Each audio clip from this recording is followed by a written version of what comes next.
Well, first of all, I'd like to point out that, a physical office these days, especially in the post-COVID days, Right. A lot of people operate in a hybrid way. I am addressing you virtually. Right. I'm not sitting in my physical office in Manipal or in Delhi. So the fact is that, the work of the Prime Minister will go on irrespective of where he is in India or abroad. I'd like to point out, it's not just from last 27 years. From 1990 onwards, in some form or the other, BJP has been associated with the government in Gujarat. If I remember Chiman Patel, he had BJP as supporting party.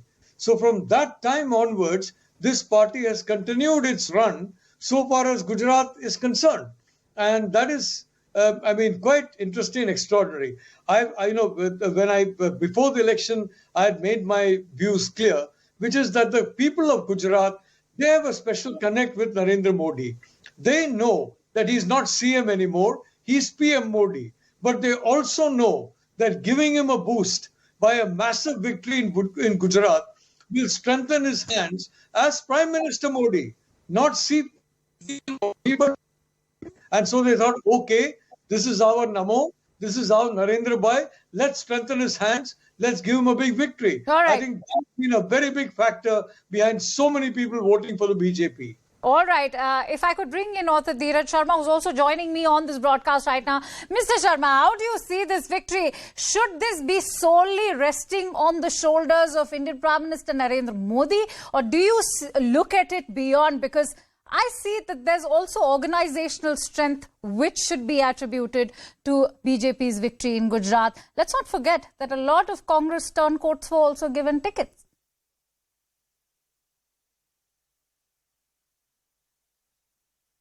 Dheeraj Sharma, can you hear me? All right. I'd like to take that question from Vipin Pubby, who's also a senior journalist and is joining me on this broadcast. Vipin Pubby, you heard my question. Would you like to solely pin this victory on Prime Minister Narendra Modi's larger-than-life persona, or do you think that there's also organizational strength which the BJP managed to carry out? There is absolutely no doubt that Mr. Modi is their major mascot. He is the face on which basis the entire BJP works. Definitely, the state machinery is there, and he is not just the face, he is actively involved in it. So is Mr. Amit Shah, and the entire machinery functions flawlessly. So there is no doubt that the top credit has to be given to Mr. Modi rather than anybody else. And that's what they have done it. But they have also activated and regenerated their machinery within the state. So it is not just that it is just kind of a wave which without any effort. They have made good effort, and it can be seen that they have been having even Panna Pramukh booth wise and everywhere, constituency wise, they had done a lot of study. And that is why they have been getting much more number of votes. In fact, this time it's a record, all-time record that they've been able to achieve. So that is what they have done. Somehow they could not replicate the same in Himachal. Although in Himachal also, Mr. Modi as a face still remains. He is popular, and he campaigned heavily on that. But the issues are quite different in Gujarat and Himachal, and I think. Their BJP also kept its focus mainly on Gujarat rather than on Himachal. So the results reflect that. But I would say that Mr. Modi has a pan-India impact, and that is what counts for BJP the most. All right, Shahzad Poonawalla, if I could bring you in right now, do you think that the BJP has tried to replace the lack of development, as the Congress has been alleging, with the face of Narendra Modi? Is that question for me? Yes, Shahzad. Yes, terrible audio. Can you hear me? The question I'm posing is, do you think that, how do you react to Congress allegations of the lack of development work being replaced by the persona of Narendra Modi? Akanksha, one must be humble in victory and gracious in defeat. And I think that the latter is lacking in the Congress party.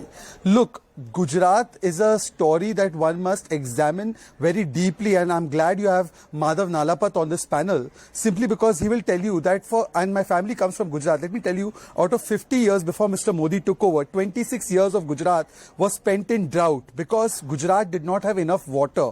Mr. Modi took forward Nehruji's Sardar Sarovar project, which he inaugurated but never really completed. The Congress never completed it. Got the project completed. The Narmada Yojana was completed. Every village of the most distant areas in Gujarat got water. 97% of Gujarat has tap water connections. They have electricity 24/7. The dropout rate in Gujarat has drastically fallen and the literacy rate, particularly of girls, has drastically improved.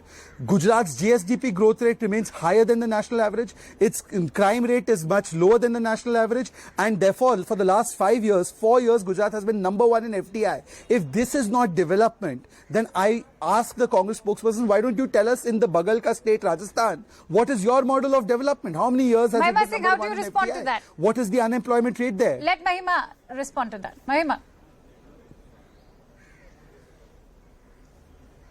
your audio, we can't hear you. Can you unmute yourself, please? Yeah. Can you hear me now? Yes. Yeah. Do you remember, Akanksha, that in 2017-18, actually the growth rate of Gujarat went in a minus. And the state has been struggling to get a 2-digit growth rate. Actually, the investors have been running away. I cited CAG earlier. There have been scams after scams. Let me remind you of the Gujarat State Petroleum Corporation scam. You remember 2005, Narendra Modi ji come out and says, when he was a CM of the state, he says that, we have discovered natural gas worth 50 billion crore. Then in 2008, he comes out and says that we have discovered 100 billion crores of worth of natural gas. And then when they come to power in the center, actually they sell that liability off to ONGC. ONGC is compelled to basically take that.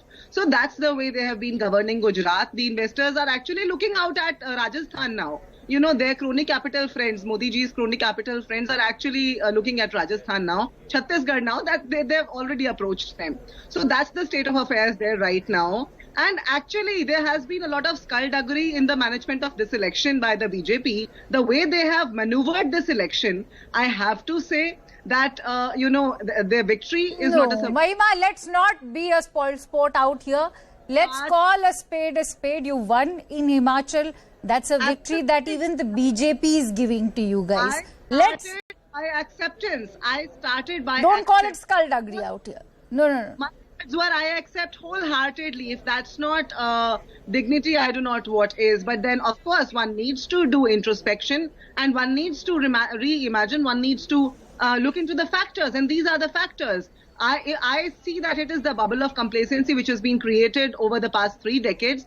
The people of Gujarat actually, they need to be disillusioned. And so we will strategize and we will see in the next 5 years. Professor Madhav Nalapat.